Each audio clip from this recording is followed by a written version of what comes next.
2023년 가을, 서울 변두리의 낡은 빌라 3층. 73세 강명옥 씨는 오늘도 아들을 기다리고 있었다. 27의 집을 나선 아들 강현우는 올해로 47.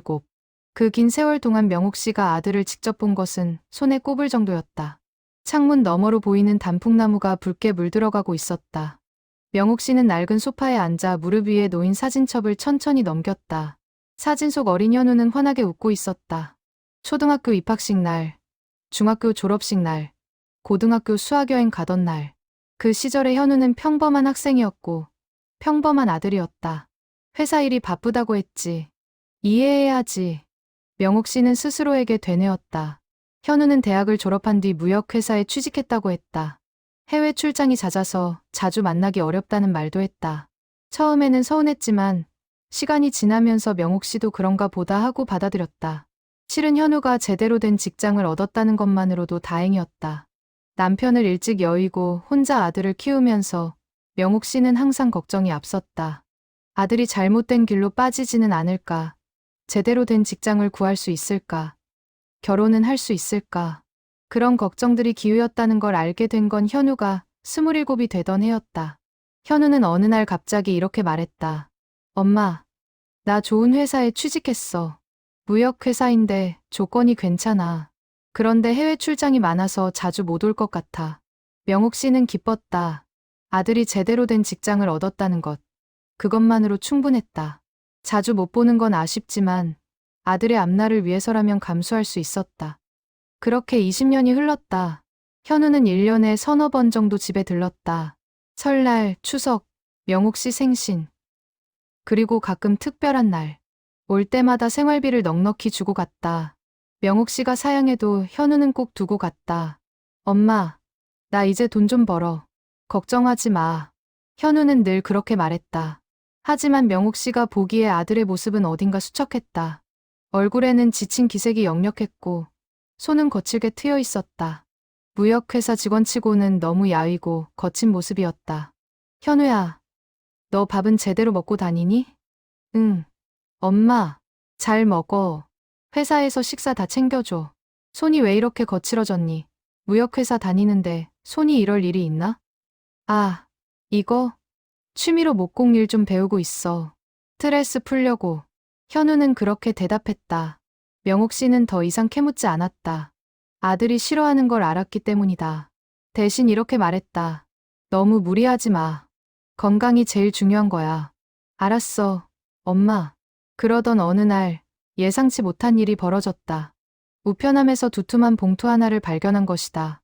발신자는 국제인도주의기구 한국지부라고 적혀 있었다. 명옥 씨는 의아한 마음에 봉투를 뜯었다. 안에는 초대장이 들어 있었다. 금박으로 장식된 고급스러운 초대장이었다. 내용은 이러했다. 국제인도주의 공로상 시상식에 귀하를 초대합니다. 금번 시상식에서는 지난 20년간 아프리카 오지에서 헌신적인 구호 활동을 펼쳐온 강현우, 활동가께 특별 공로상을 수여할 예정입니다. 수상자의 가족으로서 이 영광스러운 자리에 함께해 주시기 바랍니다. 명옥 씨는 초대장을 2번, 3번 읽어 내려갔다. 아무리 읽어도 이해가 되지 않았다. 강현우, 아프리카, 구호 활동, 20년? 손이 떨렸다. 초대장을 쥔 손가락에 힘이 들어가면서 종이가 구겨졌다. 명옥 씨는 급히 전화기를 들었다. 현우의 번호를 눌렀다. 신호음이 길게 울렸다. 한참 후에야 현우의 목소리가 들렸다. 여보세요, 엄마? 현우야, 너. 명옥 씨는 말을 잇지 못했다. 목이 메어왔다. 한참을 침묵하던 현우가 조용히 말했다. 엄마, 초대장 받으셨죠? 이게 무슨 일이니? 무역회사가 아니라고. 아프리카라고? 20년이라고? 엄마, 죄송해요. 설명하고 싶은데 지금은 시간이 없어요. 시상식 날 가실 수 있으세요? 그때 다 말씀드릴게요. 현우야, 엄마가 뭘 잘못했니? 왜 20년 동안 거짓말을 한 거니? 전화기 너머로 현우의 한숨 소리가 들렸다. 긴 침묵이 흘렀다. 그리고 현우가 말했다. 엄마를 걱정시키고 싶지 않았어요. 엄마는 평생 저 하나 키우시느라 고생하셨잖아요. 제가 위험한 곳에 있다는 걸 알면 엄마가 얼마나 걱정하실까봐. 그래서 거짓말했어요. 미안해요. 명옥 씨는 그 자리에 주저앉고 말았다. 아들의 목소리에서 20년간 숨겨왔던 무게가 느껴졌다. 그 긴 세월 동안 아들은 혼자 얼마나 힘들었을까. 엄마, 시상식에 꼭 와주세요. 제 이야기를 들어주세요. 알았다. 명옥 씨는 겨우 대답했다. 전화를 끊고 나서도 한참을 멍하니 앉아 있었다. 초대장을 다시 들여다보았다. 20년간 아프리카 오지에서 헌신적인 구호 활동. 이 문장이 현실이라는 게 믿기지 않았다. 그날 밤, 명옥 씨는 잠을 이루지 못했다. 아들의 20년이 궁금했다. 아프리카 어디에 있었던 걸까? 무슨 일을 했던 걸까?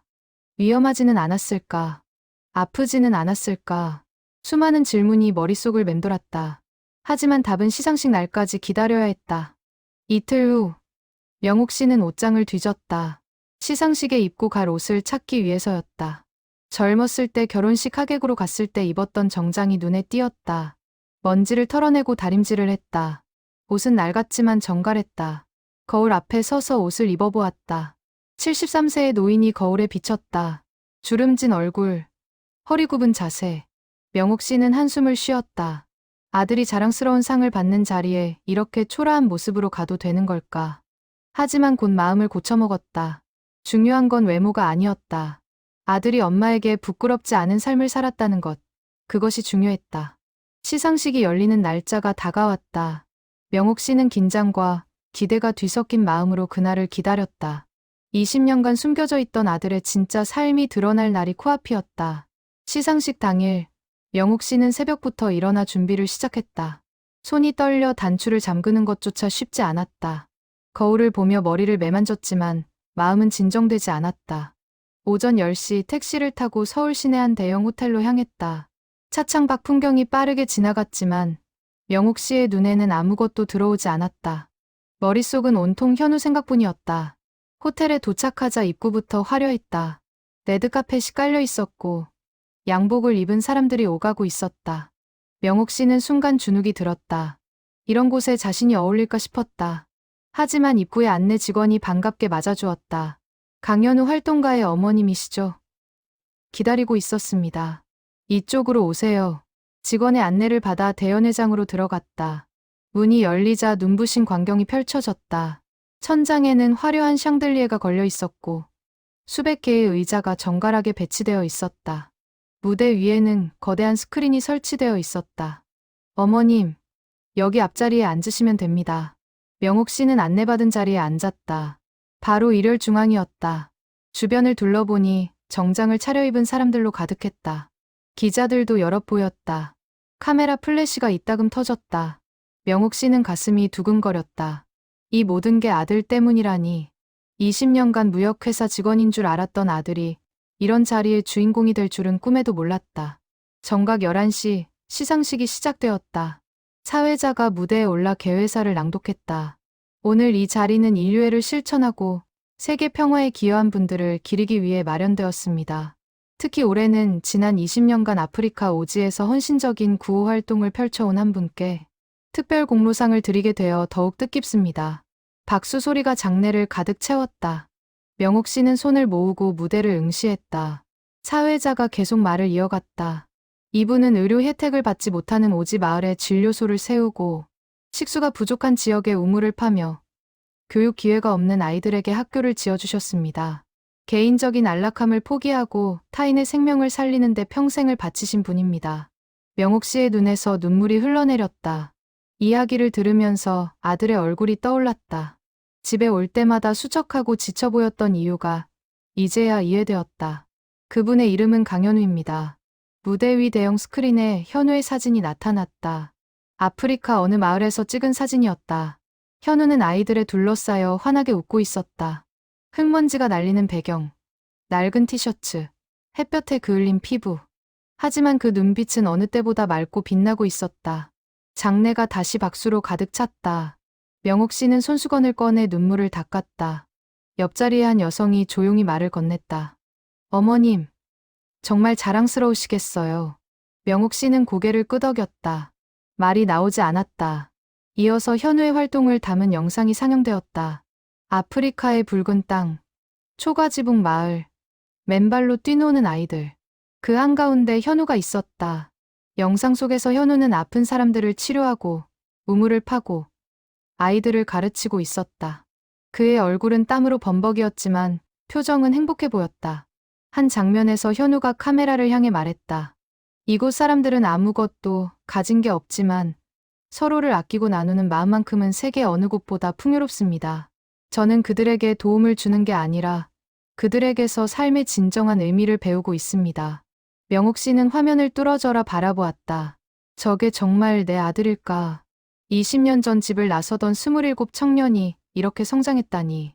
영상이 끝나고 드디어 현우가 무대 위로 올라왔다. 정장을 차려입은 모습이었지만 얼굴은 여전히 야위어 보였다. 현우는 트로피를 받고 마이크 앞에 섰다. 잠시 침묵이 흘렀다. 현우는 객석을 천천히 둘러보았다. 그리고 일열 중앙에 앉은 명옥 씨와 눈이 마주쳤다. 현우의 눈에서 눈물이 흘러내렸다. 그는 목이 메인 채 말을 시작했다. 이 자리에 서기까지 20년이 걸렸습니다. 그 긴 시간 동안 제가 무엇보다 힘들었던 건 가난도, 질병도, 위험도 아니었습니다. 바로 어머니께 거짓말을 해야 했다는 것입니다. 명옥 씨는 입술을 깨물었다. 눈물이 멈추지 않았다. 어머니는 평생 저 하나를 키우시느라 고생하셨습니다. 새벽부터 밤늦게까지 일하시면서 제 학비를 대주셨고 당신은 추운 겨울에도 내복 한 장 변변히 입지 못하셨습니다. 그런 어머니께 제가 아프리카 오지로 간다고 말씀드릴 수가 없었습니다. 현우는 잠시 말을 멈추고 눈물을 닦았다. 장내가 숙연해졌다. 그래서 거짓말을 했습니다. 무역회사에 다닌다고, 해외 출장이 잦다고, 어머니를 속이는 게 얼마나 괴로웠는지 모릅니다. 하지만 어머니가 걱정하시는 모습을 볼 수 없었습니다. 이미 평생을 저 때문에 고생하신 분인데 더 이상 걱정을 끼쳐드릴 수 없었습니다. 명옥 씨는 손으로 얼굴을 가렸다. 아들의 마음을 이제야 알게 되었다. 20년간 혼자 감당했을 그 무게가 느껴졌다. 어머니, 용서해 주세요. 제가 한 일은 옳은 일이었지만 어머니께 거짓말을 한 건 잘못이었습니다. 하지만 어머니가 걱정하실까봐 그게 두려워서 숨길 수밖에 없었습니다. 현우는 무대 아래 어머니를 향해 깊이 고개를 숙였다. 그리고 말을 이었다. 이 상은 제 것이 아닙니다. 저를 키워주신 어머니의 것입니다. 어머니가 가르쳐주신 나눔과 배려, 타인을 먼저 생각하는 마음이 있었기에 제가 20년간 버틸 수 있었습니다. 어머니, 감사합니다. 그리고 사랑합니다. 장내에 있던 모든 사람이 일어나 박수를 쳤다. 기립 박수가 5분 넘게 이어졌다. 명옥 씨는 일어서지도 못한 채 그 자리에서 계속 울었다. 시상식이 끝난 후 현우가 명옥 씨에게 다가왔다. 모자는 말없이 끌어안았다. 명옥 씨는 아들의 등을 쓰다듬으며 말했다. 미안하다. 현우야. 엄마가 너한테 짐이 됐구나. 아니에요. 엄마. 엄마는 제 힘이었어요. 힘들 때마다 엄마 생각하면서 버텼어요. 두 사람은 한참을 그렇게 서 있었다. 20년의 빈자리가 조금씩 채워지는 시간이었다. 시상식이 끝난 후 현우는 명옥 씨를 호텔 라운지로 안내했다. 조용한 창가 자리에 마주 앉았다. 20년간 쌓인 이야기를 나눌 시간이었다. 현우는 테이블 위에 낡은 수첩 한 권을 꺼내 놓았다. 표지는 해지고 모서리는 닳아 있었다. 20년간 현우가 기록한 일기장이었다. 엄마, 제 이야기를 들려드릴게요. 처음부터 끝까지. 명옥 씨는 고개를 끄덕였다. 현우는 천천히 말을 시작했다. 대학을 졸업하고 취직 준비를 하던 때였어요. 우연히 아프리카 구호 활동에 관한 다큐멘터리를 봤어요. 말라리아로 죽어가는 아이들, 깨끗한 물 한 모금 마시지 못하는 사람들. 그 모습이 머릿속을 떠나지 않았어요. 현우는 수첩을 펼쳤다. 첫 페이지에는 날짜가 적혀 있었다. 2003년 4월 15일. 그때 결심했어요. 내 인생을 그들을 위해 쓰겠다고. 하지만 엄마한테 말씀드릴 수가 없었어요. 엄마는 이미 저 하나 키우시느라 너무 고생하셨고 제가 제대로 된 직장을 잡아서 효도하는 걸 기다리고 계셨으니까요. 명옥 씨는 아들의 손을 잡았다. 현우는 계속 말을 이었다. 그래서 거짓말을 했어요. 무역회사에 취직했다고. 실은 국제구호단체에서 일하게 된 거였어요. 처음 6개월은 한국에서 교육을 받았고 그 후에 아프리카로 파견됐어요. 현우는 수첩을 넘기며 당시를 회상했다. 처음 도착한 곳은 우간다 북부의 작은 마을이었어요. 그곳은 정말 상상을 초월했어요. 병원은 100km 밖에 있었고 깨끗한 물은 몇 시간을 걸어가야 구할 수 있었어요. 아이들은 맨발로 다녔고 학교는 없었어요. 명옥 씨는 아들의 이야기를 들으며 가슴이 미어졌다. 그 힘든 곳에 아들이 혼자 있었다는 게 믿기지 않았다. 처음 1년은 정말 힘들었어요. 언어도 통하지 않았고 음식도 입에 맞지 않았어요. 말라리아에 3번이나 걸렸고 한 번은 거의 죽을 뻔했어요. 그때 엄마 생각이 났어요. 엄마한테 거짓말한 게 후회됐어요. 만약 여기서 죽으면 엄마는 진실도 모른 채 평생 원망하고 살겠지. 그 생각에 견딜 수가 없었어요. 현우의 목소리가 떨렸다. 20년 전의 기억이 생생한 듯 했다. 하지만 버텼어요. 그곳 사람들이 저를 살렸어요. 제가 아플 때 그들이 돌봐줬어요. 아무것도 가진 게 없으면서 자기들이 먹을 음식을 나눠줬어요. 그 따뜻함에 힘을 얻어서 다시 일어설 수 있었어요. 현우는 수첩의 한 페이지를 폈다. 거기에는 아프리카 아이들의 그림이 그려져 있었다. 이 아이들이 제가 버틴 이유예요. 이 아이들에게 희망을 주고 싶었어요. 병들어 죽어가는 아이들을 살리고 싶었고, 배우지 못하는 아이들에게 교육의 기회를 주고 싶었어요. 명옥 씨는 아들이 그린 그림을 천천히 들여다보았다. 서툰 솜씨지만 아이들을 향한 사랑이 느껴졌다. 첫 진료소를 세운 게 2년 차였어요. 작은 오두막이었지만 그곳에서 수백 명을 치료했어요. 말라리아, 설사병, 영양실조, 간단한 치료만으로도 살릴 수 있는 생명들이었어요. 현우는 수첩을 계속 넘겼다. 페이지마다 사진들이 붙어 있었다. 진료소의 모습, 우물을 파는 장면, 학교 건물이 세워지는 과정. 3년 차에는 우물을 팠어요. 마을 사람들과 함께 삽질을 했어요. 2달이 걸렸어요. 물이 나오던 날, 마을 사람들이 울었어요. 저도 울었어요. 깨끗한 물 한 모금이 그들에게는 생명이었으니까요. 명옥 씨는 눈물을 닦았다. 아들이 얼마나 대단한 일을 했는지 이제야 깨달았다. 5년 차에는 학교를 지었어요. 처음에는 나무 밑에서 가르쳤어요. 칠판도 없이, 책도 없이. 하지만 아이들은 배우고 싶어 했어요. 그 열정이 저를 움직였어요. 한국에 있는 후원자들에게 편지를 써서 기금을 모았고 1년 만에 학교 건물을 세웠어요. 현우는 수첩에서 한 장의 사진을 꺼냈다. 학교 개교식 날의 사진이었다. 아이들이 환하게 웃으며 교실 앞에 서 있었다. 이 아이들 중 한 명이 지금 의사가 됐어요. 또 한 명은 선생님이 됐고요. 제가 한 일이 이렇게 결실을 맺는 걸 보면서 제 선택이 옳았다는 걸 확신했어요. 명옥 씨는 사진을 손에 들고 한참을 바라보았다. 그리고 조용히 물었다. 그동안 한 번도 후회하지 않았니? 현우는 잠시 망설였다. 그리고 솔직하게 대답했다. 거짓말이라면 후회한 적이 있어요. 특히 엄마 생신 때나 명절 때. 엄마가 혼자 계시는 걸 알면서도 갈 수 없었을 때. 그럴 때는 정말 가슴이 찢어지는 것 같았어요. 현우의 목소리가 떨렸다. 한 번은 엄마가 아프시다는 연락을 받았어요. 그때 마침 큰 수술을 집도하던 중이었어요. 현지에서 유일하게 할 수 있는 사람이 저밖에 없었어요. 환자는 10살짜리 여자아이였어요. 수술을 포기하면 죽을 거였어요. 명옥 씨는 아들의 손을 꽉 잡았다. 저는 엄마한테 가는 대신 수술을 했어요. 수술은 성공했어요. 아이는 살았어요. 하지만 그날 밤, 저는 엄마한테 전화하면서 울었어요. 엄마께 효도하지 못하는 불효자라고 자책했어요. 명옥 씨는 아들을 끌어안았다. 아니야, 현우야.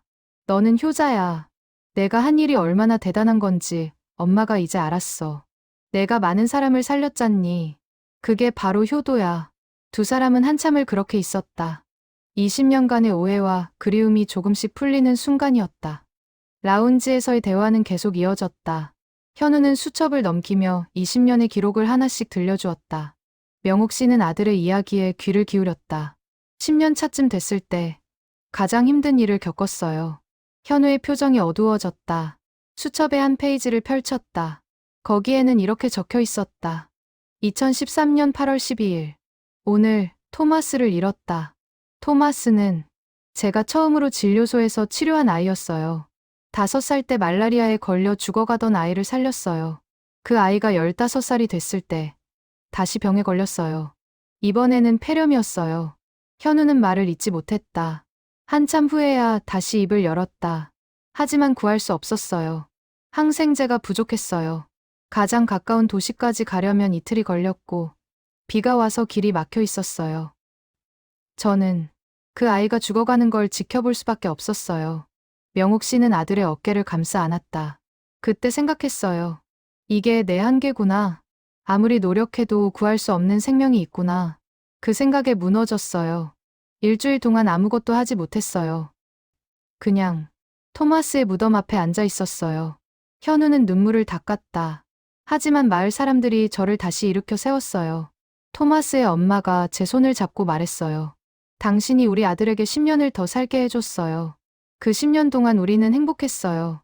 감사해요. 그 말을 듣고 저는 다시 일어설 수 있었어요. 명옥 씨는 아무 말도 하지 못했다. 아들이 겪은 고통이 얼마나 컸을지 상상조차 되지 않았다.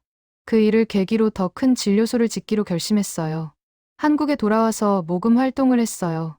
그때 엄마를 만났죠. 무역회사 출장에서 돌아왔다고 거짓말하면서.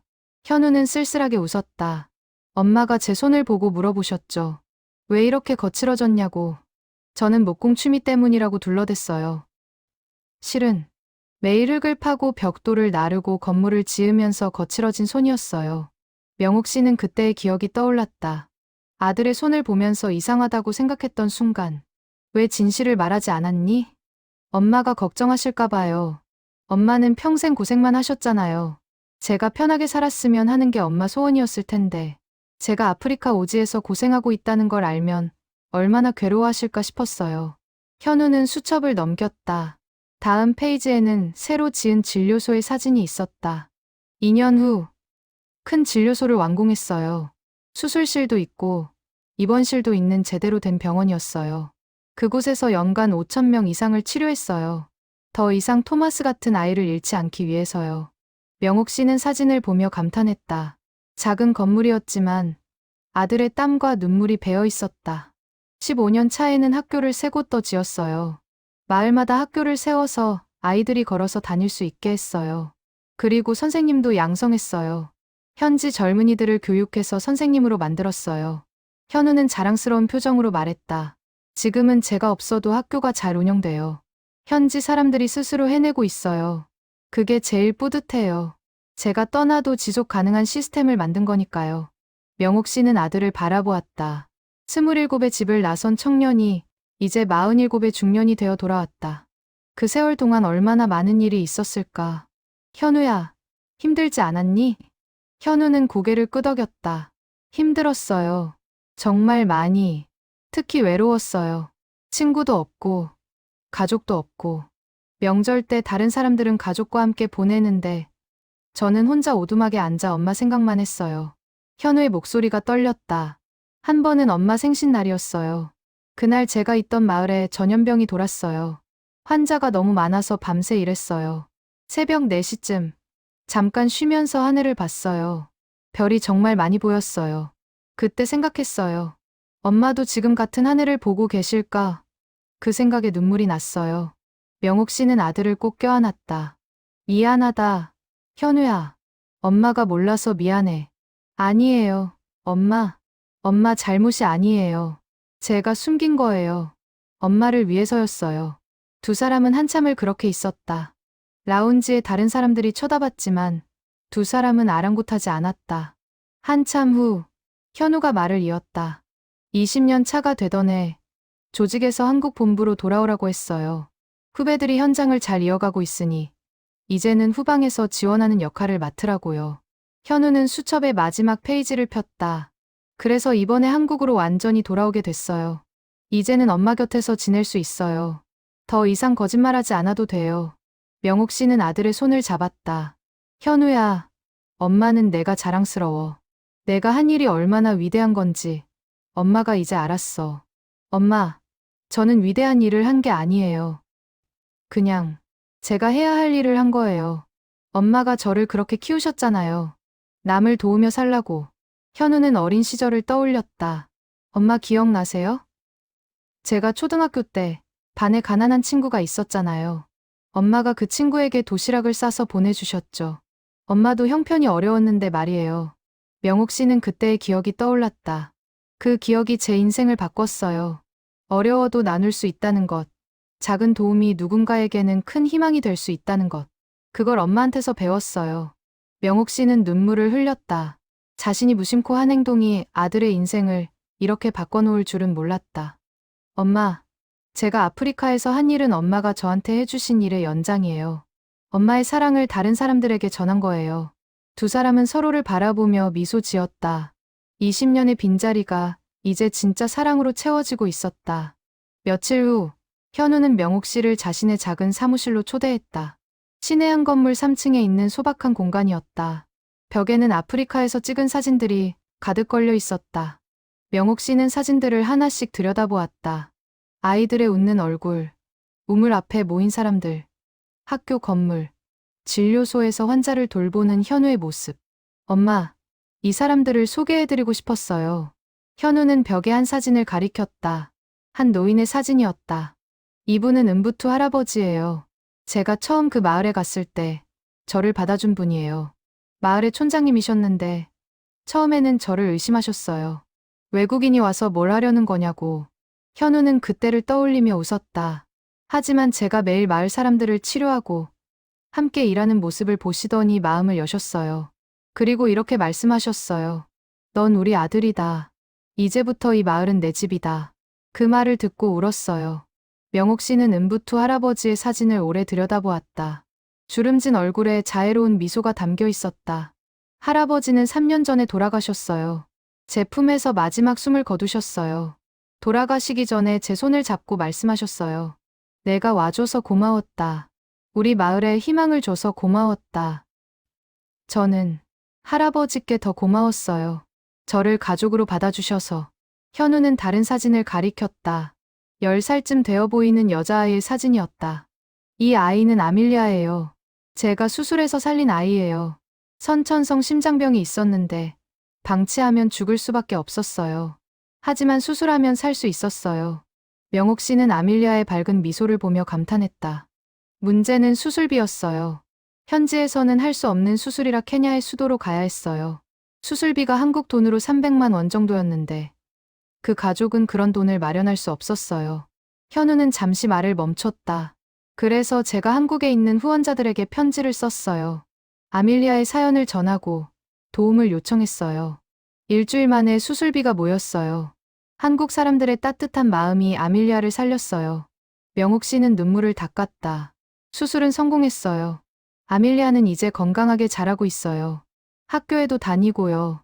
꿈이 의사래요. 자기를 살려준 사람들처럼 다른 사람을 돕고 싶대요. 현우는 자랑스러운 표정으로 말했다. 이게 바로 제가 한 일의 의미예요. 한 아이를 살리는 게 끝이 아니에요. 그 아이가 자라서 또 다른 사람을 돕게 되는 거예요. 선한 영향력이 계속 이어지는 거예요. 명옥 씨는 고개를 끄덕였다. 아들의 일이 얼마나 중요한지 깨달았다. 현우는 벽의 다른 부분으로 안내했다. 거기에는 학교 사진들이 걸려 있었다. 이건 제가 지은 첫 번째 학교예요. 나무로 만든 간단한 건물이었지만 아이들에게는 배움의 전당이었어요. 사진 속에는 칠판 앞에 빽빽이 앉아있는 아이들의 모습이 담겨 있었다. 처음에는 선생님이 없었어요. 그래서 제가 직접 가르쳤어요. 영어, 수학, 과학. 제가 아는 걸 다 가르쳤어요. 아이들은 정말 배우고 싶어 했어요. 새벽부터 와서 기다리고 해가 질 때까지 공부했어요. 현우의 눈에 그때의 감동이 서려 있었다. 그 아이들 중에서 지금 대학생이 된 아이들이 여럿 있어요. 의사가 된 아이도 있고 선생님이 된 아이도 있어요. 그 아이들이 다시 마을로 돌아와서 후배들을 가르치고 있어요. 명옥 씨는 사진 속 아이들의 반짝이는 눈빛을 보았다. 배움에 대한 열망이 느껴졌다. 엄마, 이게 진짜 교육이에요. 단순히 지식을 전달하는 게 아니라 희망을 주는 거예요. 이 아이들은 배움을 통해 자기 인생을 바꿀 수 있다는 걸 알게 됐어요. 현우는 또 다른 사진을 가리켰다. 우물 앞에 모여있는 사람들의 사진이었다. 이건 제가 판 세 번째 우물이에요. 마을 사람들 전체가 나와서 함께 팠어요. 어른, 아이 할 것 없이 모두 삽을 들었어요. 사진 속에는 현우도 함께 있었다. 땀으로 범벅이 된 채 삽질을 하고 있었다. 우물을 파는데 2달이 걸렸어요. 매일 새벽부터 저녁까지 땅을 팠어요. 손에 물집이 잡히고 터지고 다시 잡혔어요. 하지만 포기할 수 없었어요. 깨끗한 물은 그들에게 생명이었으니까요. 현우는 손바닥을 펴 보였다. 여전히 굳은 살이 박혀 있었다. 물이 나온 날, 마을 전체가 축제 분위기였어요. 사람들이 춤을 추고 노래를 불렀어요. 어떤 할머니는 물을 떠서 마시면서 울었어요. 평생 흙탕물만 마시다가 처음으로 깨끗한 물을 마신 거였어요. 명옥 씨는 가슴이 뭉클했다. 우리에게는 너무나 당연한 것이 그들에게는 기적이었다는 것. 엄마, 그때 깨달았어요. 행복은 거창한 게 아니라는 걸. 깨끗한 물 한 모금, 따뜻한 밥 한 끼, 아플 때 치료받을 수 있는 것. 그런 작은 것들이 모여서 행복이 되는 거더라고요. 현우는 창밖을 바라보았다. 한국에서는 모든 게 넘쳐나잖아요. 물도, 음식도, 병원도. 하지만 아프리카에서는 그 모든 게 귀한 거예요. 그걸 보면서 제 인생관이 완전히 바뀌었어요. 명옥 씨는 아들의 말에 공감했다. 현우야, 너는 정말 많은 걸 배웠구나. 엄마보다 훨씬 더 많은 걸. 아니에요, 엄마. 엄마한테서 배운 거예요. 엄마가 항상 말씀하셨잖아요. 내가 가진 걸 나눠라. 그게 진짜 부자다. 그 말씀을 실천한 거예요. 두 사람은 서로를 바라보며 미소 지었다. 20년의 세월이 결코 헛되지 않았다는 것을 알 수 있었다. 며칠 후, 명옥 씨는 혼자 집에 앉아 생각에 잠겼다. 현우의 이야기를 들은 후, 마음이 복잡했다. 자랑스러움과 동시에 미안함이 밀려왔다. 내가 아들을 제대로 이해하지 못했구나. 명옥 씨는 지난 20년을 돌아보았다. 아들이 자주 오지 않는다고 서운해했던 것, 전화가 뜸하다고 섭섭해했던 것, 결혼하지 않는다고 걱정했던 것. 그 모든 게 부질없는 걱정이었다. 현우는 세상에서 가장 가치 있는 일을 하고 있었다. 그 사실을 알지 못한 채 명옥 씨는 평범한 회사원의 어머니로서만 아들을 바라봤다. 아들이 얼마나 외로웠을까. 명옥 씨는 눈물을 닦았다. 현우가 아프리카에서 홀로 버티던 그 시간들, 병에 걸려 죽을 뻔했을 때도, 환자를 잃고 슬펐을 때도, 명절에 혼자 있었을 때도, 엄마는 아무것도 몰랐다. 현우가 집에 올 때마다 수척해 보였던 이유도 이제 알 것 같았다. 그곳에서의 고된 노동, 부족한 영양, 말라리아를 비롯한 각종 질병. 아들은 그 모든 것을 혼자 견뎌냈다. 내가 좀 더 관심을 가졌더라면. 하지만 후회는 소용없는 일이었다. 이미 지나간 시간은 돌이킬 수 없었다. 대신 명옥 씨는 결심했다. 이제부터라도 아들을 제대로 이해하고 진심으로 응원하겠다고. 그날 저녁, 현우가 집을 방문했다. 손에는 음식이 든 봉투를 들고 있었다. 엄마, 저녁 같이 먹어요. 두 사람은 식탁에 마주 앉았다. 현우가 가져온 음식을 꺼내 놓았다. 아프리카 음식이었다. 엄마, 이거 제가 아프리카에서 자주 먹던 음식이에요. 한번 드셔보세요. 명옥 씨는 낯선 음식을 조심스럽게 맛봤다. 향신료가 강했지만 먹을 만했다. 20년 동안 이런 음식을 먹고 살았구나. 처음에는 적응이 안 됐어요. 매일 엄마가 해주시던 김치찌개가 그리웠어요. 된장찌개도, 김치도. 하지만 시간이 지나니 적응되더라고요. 현우는 음식을 먹으며 추억을 떠올렸다. 그런데 이상하게도 힘들 때마다 엄마 음식이 생각났어요. 특히 아플 때, 말라리아에 걸려 누워있을 때 엄마가 끓여주시던 미역국이 그리웠어요. 그게 얼마나 먹고 싶던지. 명옥 씨는 가슴이 아렸다. 미안하다, 현우야. 엄마가 곁에 없어서. 아니에요, 엄마. 엄마는 항상 제 곁에 있었어요. 여기. 현우는 가슴을 가리켰다. 힘들 때마다 엄마 생각했어요. 엄마라면 어떻게 하실까? 엄마라면 이 상황에서 뭐라고 말씀하실까? 그렇게 생각하면 힘이 났어요. 명옥 씨는 아들의 손을 잡았다. 현우야, 엄마가 너한테 미안한 게 있어. 무슨 말씀이세요? 엄마가 너를 오해했어. 20년 동안 내가 자주 안 온다고, 전화 안 한다고 서운해했어. 결혼 안 한다고 걱정했고. 근데 그게 다 엄마 잘못이었어. 현우는 고개를 저었다. 아니에요, 엄마. 당연히 그러실 수 있어요. 제가 거짓말했으니까요. 아니야. 엄마가 좀 더 깊이 생각했어야 했어. 내가 왜 그러는지, 무슨 이유가 있는지. 근데 엄마는 그냥 섭섭하다는 감정만 앞세웠어. 명옥 씨는 눈물을 흘렸다. 엄마가 너를 키우면서 항상 생각했던 게 있어. 너한테 짐이 되지 말아야겠다고. 내가 자유롭게 살았으면 좋겠다고. 근데 결국 엄마가 너한테 짐이 됐구나. 현우는 눈물을 글썽이며 말했다. 엄마, 절대 아니에요. 엄마는 제게 짐이 아니라 힘이었어요. 제가 20년을 버틸 수 있었던 건 엄마 덕분이에요. 무슨 소리니? 정말이에요. 아프리카에서 힘들 때마다 생각했어요. 엄마는 훨씬 더 힘든 상황에서 나를 키우셨다고. 아빠 없이 혼자서 하루하루를 버티셨다고. 그 생각하면 제 고생은 아무것도 아니었어요. 현우는 눈물을 닦았다. 엄마가 보여주신 강인함, 인내심, 사랑. 그게 제 원동력이었어요. 제가 그곳 사람들을 사랑할 수 있었던 건 엄마한테서 배운 사랑 때문이에요. 명옥 씨는 아들을 꼭 껴안았다. 고맙다. 현우야. 엄마 아들로 태어나줘서. 엄마, 저야말로 감사해요. 엄마 아들로 태어난 게 제 인생 최고의 축복이에요. 두 사람은 한참을 그렇게 있었다. 20년의 오해가 완전히 풀리는 순간이었다. 저녁을 먹고 난 후, 현우가 가방에서 작은 상자를 꺼냈다. 엄마, 이거 드리고 싶은 게 있어요. 상자를 열자 목걸이가 들어있었다. 나무로 만든 소박한 목걸이였다. 이거 제가 직접 만든 거예요. 아프리카에서 구할 수 있는 나무로요. 20년 전에 만들었어요. 엄마 생신 선물로 드리려고. 명옥 씨는 목걸이를 손에 들었다. 정교하게 다듬어진 나무의 정성이 느껴졌다. 근데 줄 수가 없었어요. 이걸 드리면 엄마가 의심하실 것 같아서. 그래서 20년 동안 제가 가지고 있었어요. 명옥 씨는 목걸이를 목에 걸었다. 나무의 따뜻한 감촉이 느껴졌다.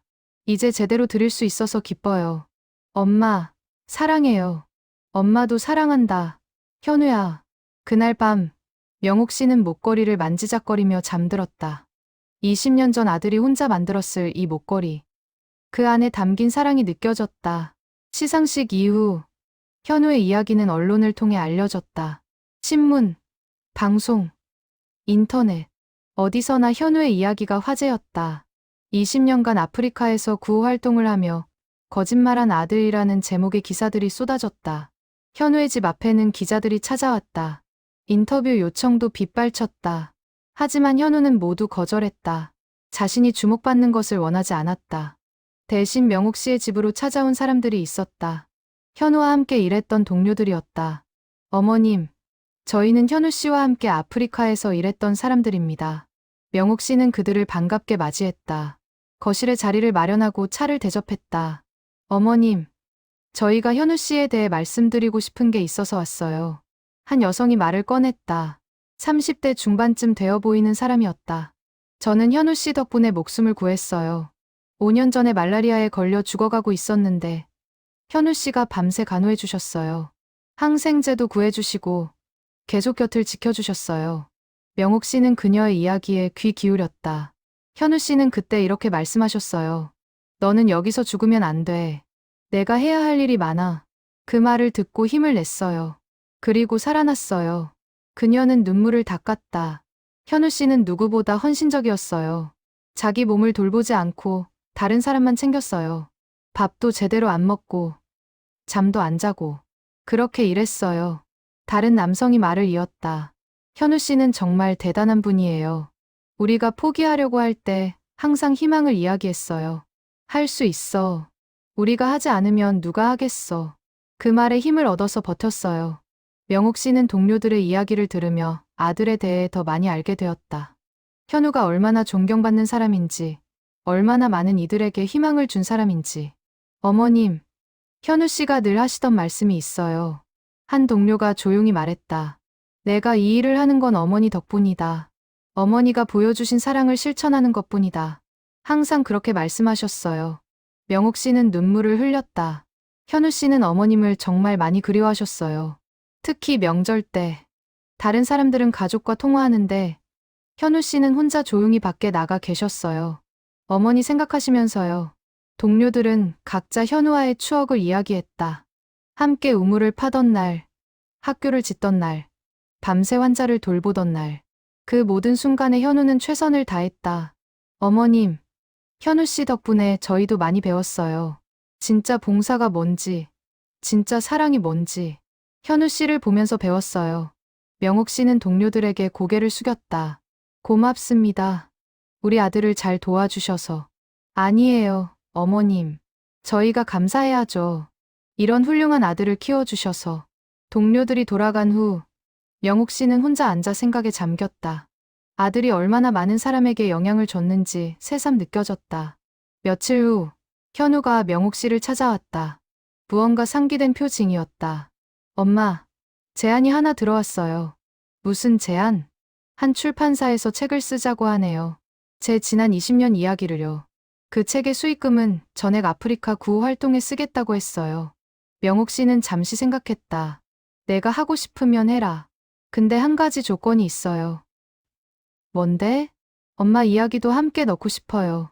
제가 어떻게 자랐는지, 엄마가 어떻게 키워주셨는지. 그게 있어야 제 이야기가 완성돼요. 명옥 씨는 당황했다.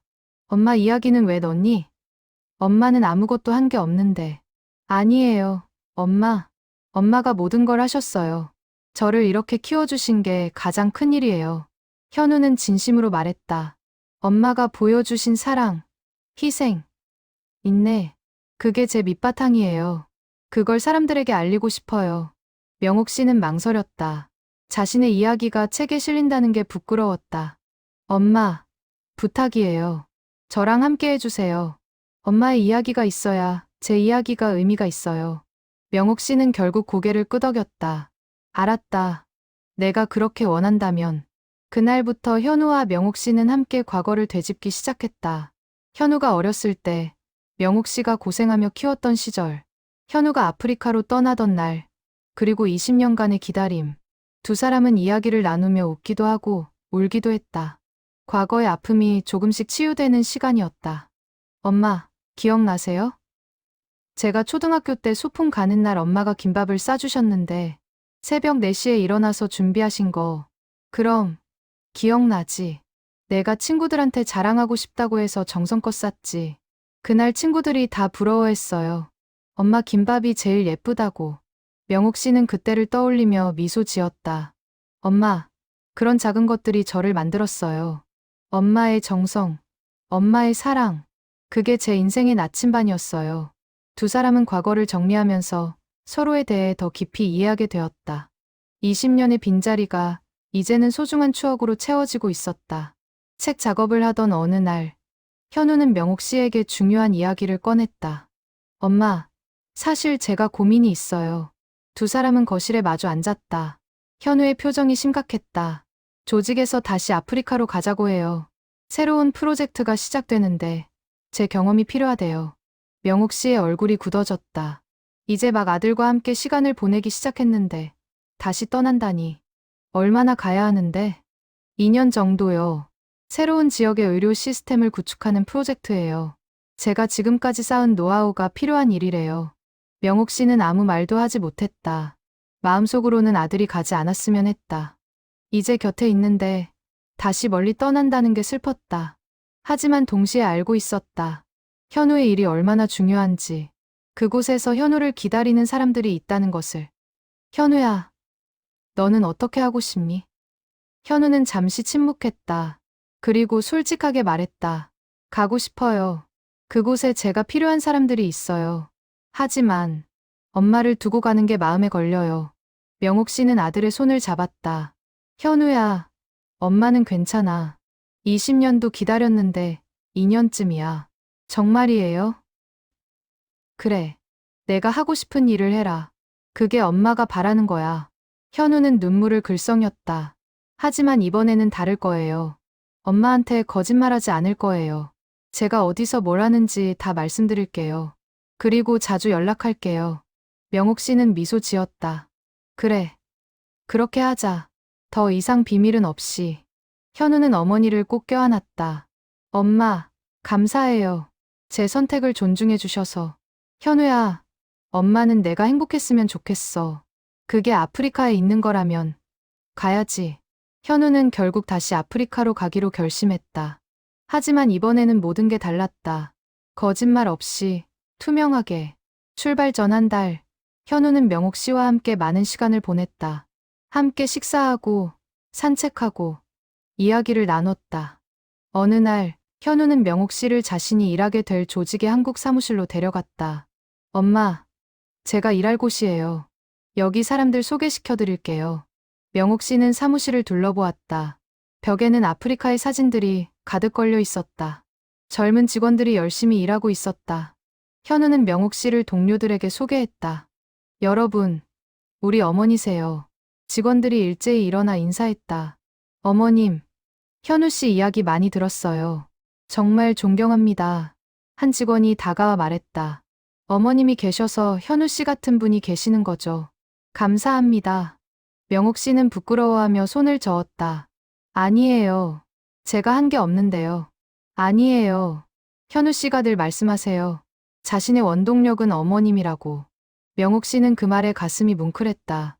사무실을 나오면서 현우가 말했다. 엄마, 이번에는 엄마도 제 일에 참여하셨으면 좋겠어요. 무슨 소리니?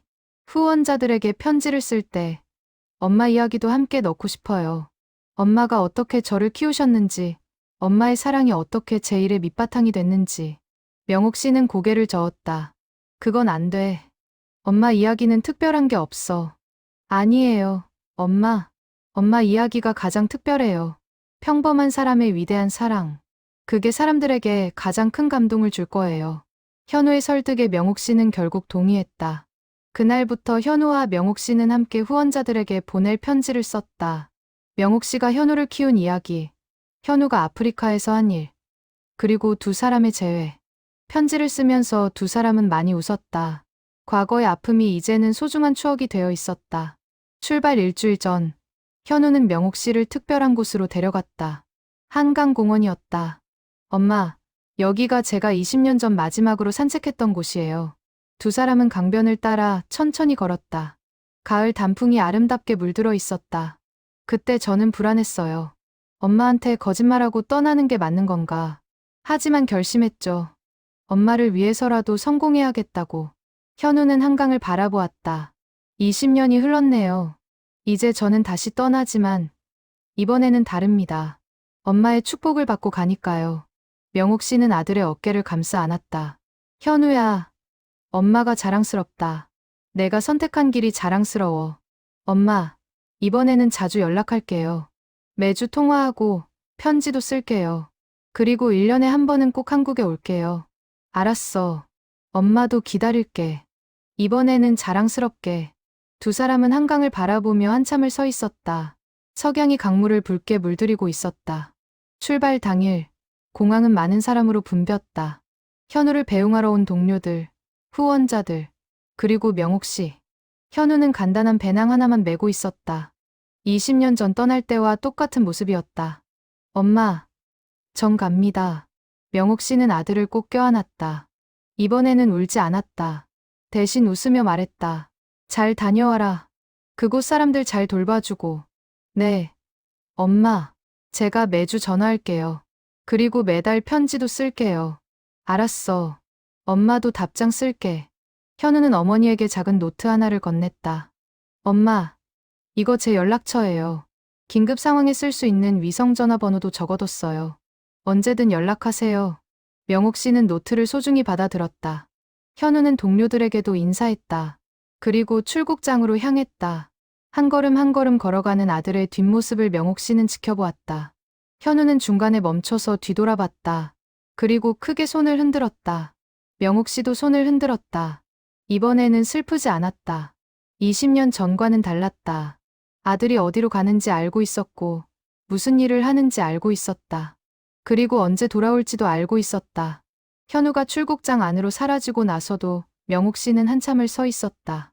그리고 조용히 기도했다. 우리 아들이 하는 일이 잘 되게 해주세요. 그곳 사람들을 잘 도울 수 있게 해주세요. 그리고 건강하게 돌아오게 해주세요. 집으로 돌아오는 길, 명옥 씨는 버스 창밖을 바라보았다. 서울의 풍경이 지나갔다. 높은 빌딩, 바쁜 사람들, 화려한 네온사인. 저 화려한 것들을 버리고 아프리카로 간 우리 아들. 명옥 씨는 자랑스러웠다. 아들이 돈이나 명예를 좇지 않고 정말 의미 있는 일을 선택했다는 것이. 집에 도착해서 텔레비전을 켰다. 우연히 아프리카 관련 다큐멘터리가 나오고 있었다. 화면에는 굶주린 아이들, 병든 사람들, 황량한 땅이 비쳤다. 우리 아들이 저곳에 있구나. 이제 명옥 씨는 두렵지 않았다. 아들이 그곳에서 얼마나 중요한 일을 하는지 알기 때문이었다. 일주일 후 현우에게서 첫 전화가 왔다. 여보세요, 엄마? 현우야, 잘 도착했니? 네, 엄마. 무사히 도착했어요. 여기 날씨는 더운데 사람들은 따뜻해요. 명옥 씨는 아들의 목소리를 들으며 안도했다. 밥은 잘 먹고 있니? 네. 엄마, 걱정 마세요. 현지 음식도 먹고 제가 직접 요리도 해요. 아프지는 않고? 건강해요, 엄마. 말라리아 예방약도 잘 먹고 있어요. 두 사람은 30분 넘게 통화했다. 현우는 그곳의 일상을 자세히 들려줬다. 만난 사람들, 시작한 프로젝트, 앞으로의 계획. 명옥 씨는 하나하나 귀담아 들었다. 이제는 아들의 일을 제대로 이해할 수 있었다. 엄마, 다음 주에 사진 보내드릴게요. 여기 사람들 모습이랑 제가 일하는 모습이요. 그래. 기다리마. 전화를 끊고 나서 명옥 씨는 흐뭇하게 웃었다. 아들과의 거리는 멀지만 마음은 가까웠다. 다음 날 명옥 씨는 동네 슈퍼에 갔다. 주인 아주머니가 반갑게 맞아줬다. 언니, 아들 잘 보냈어요? 응. 어제 무사히 도착했대. 언니 아들 정말 대단하더라. 신문에서 봤어. 20년 동안 그런 일을 했다니. 명옥 씨는 쑥스러워하며 웃었다. 우리 동네 자랑이야. 언니도 자랑스럽겠어. 고맙네. 집으로 돌아오는 길, 명옥 씨는 가벼운 발걸음으로 걸었다. 이제는 아들을 자랑할 수 있었다. 거짓말 없이. 그날 저녁, 명옥 씨는 현우의 책 원고를 다시 읽었다. 현우와 함께 쓴 이야기. 그 안에는 두 사람의 20년이 고스란히 담겨 있었다. 원고를 읽으면서 명옥 씨는 여러 번 울었다. 하지만 슬픈 눈물이 아니었다. 감동의 눈물이었다. 우리 아들이 이렇게 대단한 사람이 됐구나. 한 달 후, 현우에게서 편지가 도착했다. 손으로 쓴 긴 편지였다. 엄마, 잘 지내시죠? 저는 여기서 잘 지내고 있어요. 새로운 진료소 건설이 시작됐어요. 마을 사람들이 모두 나와서 도와주고 있어요. 그 모습을 보면서 20년 전 생각이 나요. 처음 이곳에 왔을 때의 그 설렘이요. 엄마, 이번에는 다릅니다. 엄마한테 거짓말하지 않아서 마음이 편해요. 제가 하는 일을 엄마가 알아주시니까 힘이 나요. 어제 한 아이를 치료했어요. 말라리아에 걸린 5살짜리 여자아이였어요. 치료를 받고 나서 웃는 모습을 보니까 제가 여기 있는 이유를 다시 한번 확인할 수 있었어요. 엄마, 감사해요. 저를 이렇게 키워주셔서, 그리고 제 선택을 응원해주셔서, 엄마의 사랑이 저를 여기까지 오게 했어요. 건강하세요. 다음 달에 또 편지 쓸게요. 사랑해요. 명옥 씨는 편지를 가슴에 꼭 안았다. 아들의 마음이 느껴졌다. 2년이 흘렀다. 현우는 약속대로 매주 전화했고 매달 편지를 썼다. 명옥 씨도 답장을 보냈다. 두 사람의 거리는 멀었지만 마음은 어느 때보다 가까웠다. 현우와 명옥 씨가 함께 쓴 책이 출판됐다. 책은 큰 반향을 일으켰다. 20년의 거짓말.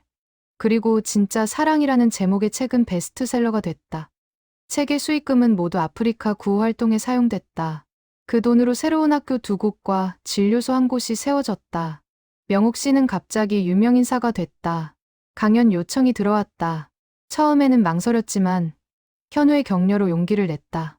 첫 강연은 한 대학교에서였다. 명옥 씨는 떨리는 마음으로 강단에 올랐다. 200명이 넘는 학생들이 앉아 있었다. 안녕하세요. 저는 평범한 어머니입니다. 명옥 씨는 떨리는 목소리로 시작했다. 제 아들은 20년 동안 저에게 거짓말을 했습니다. 무역회사 다닌다고요. 하지만 실은 아프리카에서 구호 활동을 하고 있었습니다. 학생들은 숨을 죽이고 들었다. 처음에는 배신감을 느꼈습니다. 왜 진실을 말하지 않았을까? 하지만 이제 알아요. 아들이 저를 사랑했기 때문이라는 걸. 명옥 씨는 아들과의 이야기를 차근차근 들려줬다. 학생들은 눈물을 흘렸다. 제가 여러분께 말하고 싶은 건 이겁니다. 사랑은 때로 침묵입니다. 말하지 않아도 전해지는 마음이 있습니다. 그리고 진짜 사랑은 상대방의 선택을 존중하는 겁니다. 강연이 끝나고 많은 학생이 다가와 인사했다. 어머님, 감동받았어요. 저도 부모님께 더 잘해야겠어요.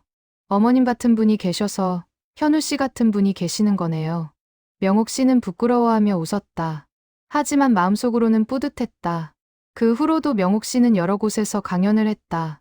학교, 기업, 단체, 어디서나 명옥 씨의 이야기는 감동을 줬다. 어느 날, 명옥 씨에게 특별한 초대장이 도착했다. 현우가 일하는 아프리카 마을에서 보낸 초대장이었다. 명옥 어머님께 저희 마을에 꼭 오셨으면 합니다. 현우 씨가 지은 학교에 준공식이 있습니다. 어머님이 오셔서 함께 축하해 주셨으면 좋겠습니다. 명옥 씨는 현우에게 전화했다. 현우야, 초대장 받았어. 엄마가 정말 가도 될까? 엄마, 꼭 와주세요. 마을 사람들이 엄마를 보고 싶어 해요. 제가 늘 엄마 이야기를 해서요. 명옥 씨는 망설였다. 나이도 많고 긴 여행이 힘들 것 같았다. 엄마, 제발요. 엄마가 안 오시면 준공식의 의미가 없어요. 현우의 간곡한 부탁에 명옥 씨는 결심했다. 알았어. 갈게. 한 달 후, 명옥 씨는 처음으로 비행기를 탔다. 긴 비행 끝에 아프리카에 도착했다. 공항에서 현우가 기다리고 있었다. 엄마. 현우는 어머니를 꼭 껴안았다. 현우야, 보고 싶었어. 저도요, 엄마. 공항에서 마을까지는 차로 5시간이 걸렸다. 창밖으로 아프리카의 풍경이 펼쳐졌다. 붉은 땅, 드넓은 초원, 아카시아 나무. 명옥 씨는 창밖을 보며 감탄했다. 여기가 내가 20년 동안 있던 곳이구나. 네, 엄마. 제 제2의 고향이에요. 마을에 도착하자 사람들이 나와서 환영했다. 아이들이 노래를 부르며 춤을 췄다.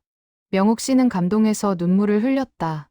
마을 사람들은 명옥 씨를 특별 손님처럼 대했다. 집집마다 찾아와 인사하고 음식을 가져왔다. 어머님, 현우 씨 덕분에 우리 마을이 살았어요. 한 할머니가 명옥 씨의 손을 잡고 말했다. 현우 씨가 늘 말했어요. 모든 게 어머님 덕분이라고. 명옥 씨는 눈물을 닦았다. 다음 날, 학교 준공식이 열렸다. 새로 지은 학교는 밝고 깨끗했다. 교실이 6개, 도서관도 있었다. 준공식에는 마을 사람 전체가 모였다. 현우가 단상에 올라 연설했다. 이 학교는 한 분의 사랑으로 지어졌습니다. 바로 제 어머니의 사랑입니다. 현우는 명옥 씨를 무대로 초대했다. 엄마가 보여주신 사랑이 저를 여기까지 오게 했습니다.